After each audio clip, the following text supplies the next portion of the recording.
If there's only one thing that I can tell you is there were multiple systemic failures. A new report from a special Texas House committee broadens the scope of the blame. Today, we're looking at 3 factors that ultimately culminated in one of the worst mass shootings Texas has seen yet. A very difficult moment in my life, and I still live it. A family is faced with a new set of horrors after their already ill mother has the unthinkable happen to her while in a nursing home. The heartbreaking details staff members attested to in a surveyor's report about the conditions in the facility. It's like having to know you're going to need daycare before you even know you're expecting. From year-long wait lists to no availability whatsoever, the struggle Texas families are facing while trying to find care for their children. And a week of record-breaking heat and wildfires. But could new executive action help Texans find some relief? Produced from the Capitol in Austin and airing statewide, this is the award-winning State of Texas.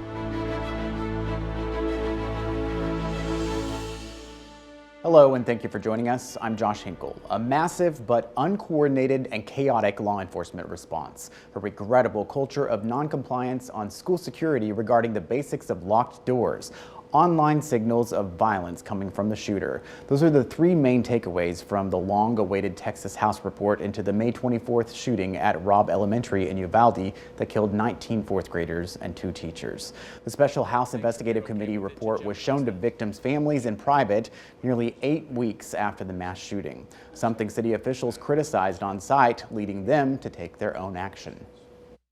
The entire Uvalde community has already waited entirely too long for answers and transparency. So we are releasing all body cameras from Uvalde police officers taken during the incident.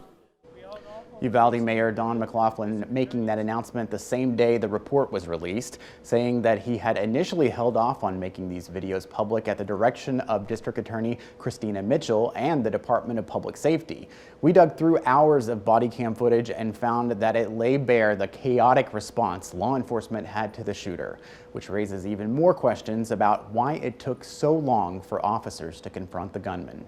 Monica Madden dug through the new footage from 7 Uvalde police body cameras and joins us now. Monica.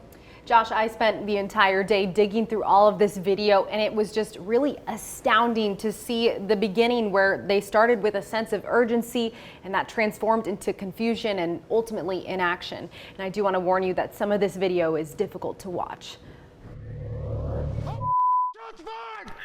New police body cam footage from the May 24th massacre at Robb Elementary shows an immediate sense of urgency at 11:37 a.m., 4 minutes after the gunman entered the classroom. We gotta get in there, he just keeps shooting. But over the next hour, that urgency turned into visible inaction. Footage from other Uvalde police officers around the same time shows lack of direction from the start. Son of a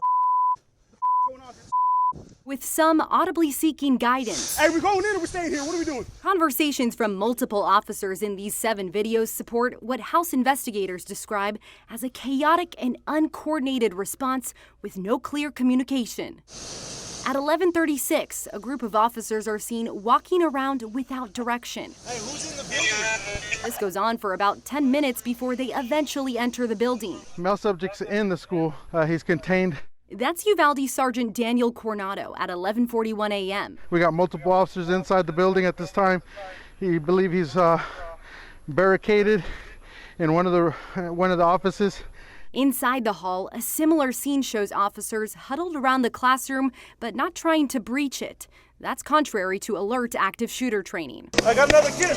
There were rescues happening. Sergeant Coronado's video shows about 10 minutes later, children being rescued from the windows, running in panic. The frustration is clear in Officer Justin Mendoza's body cam video when they learn of a 911 call. The room is full of victims. It's unclear if that was ever communicated to the officers outside of classrooms 111 and 112, who wouldn't go in for another 40 minutes. At 12:48 p.m., they even questioned if the gunman escaped. He's not in there. Around 12:50, a Border Patrol tactical unit eventually breaches the classroom and kills the gunman, not seen on camera. One of the most chilling details shows the moment where Officer Ruben Ruiz is escorted out, the shock clear on his face as he learns of what happened to his wife, a teacher inside. She said she shot Johnny. And another new detail we learned from our review is that there were actually multiple law enforcement officials who tried to negotiate with the gunman, not only Pete Arredondo, the Uvalde CISD chief, and their voices couldn't be heard, so it's a little unclear which agencies tried to intervene, Josh. Monica, we understand that Mayor McLaughlin sanctioned the release of this video and made a few other announcements. Yeah, along with the release of the body cam footage came two big announcements. McLaughlin announced that the city of Uvalde will conduct its own internal investigation of the actions of the Uvalde Police Department members during that shooting, and that investigation will be conducted by former Austin Police Detective Jesse Prado. The mayor also placed the acting chief of police, Lieutenant Mariano Pargas, on administrative leave in order to investigate whether he was responsible for taking command during the shooting. And there was another investigation announced by DPS this week.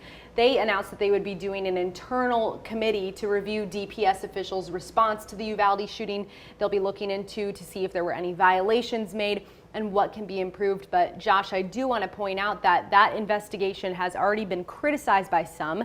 State Senator Roland Gutierrez said that there should be some legislative oversight, and he sent a letter to Lieutenant Governor Dan Patrick urging legislative oversight for that DPS review. All right, Monica, thank you very much. Digging deeper into the Uvalde officer response, according to the Texas House report, 25 were on the scene, and it turns out of those 7 officers with the body cam video, at least 2 have no record of active shooter training filed with the state. Combined, these 7 officers on scene possess nearly 8 decades worth of experience as peace officers, but the training between them differs greatly. According to T. Cole, 4 of the officers have completed 8 hours of school-based active shooter training. One of them completed a 24-hour active shooter response course. The other 2 stand out. One officer without active shooter training has only been active for 2 years. However, we found a sergeant on scene with 18 years of service without a document filed with T. Cole, indicating this sergeant never went through active shooter training. We have a breakdown of these specific officers' records right now with this story on our website. This is something that crosses party and political lines. Soon, the Senate could vote on a bill to make the U.S. more competitive with China, address inflation, and increase an already booming Texas industry, ahead the importance of the CHIPS Act. And one family's horrific discovery just days before the passing of their mother, the change they're demanding while still grieving their loss.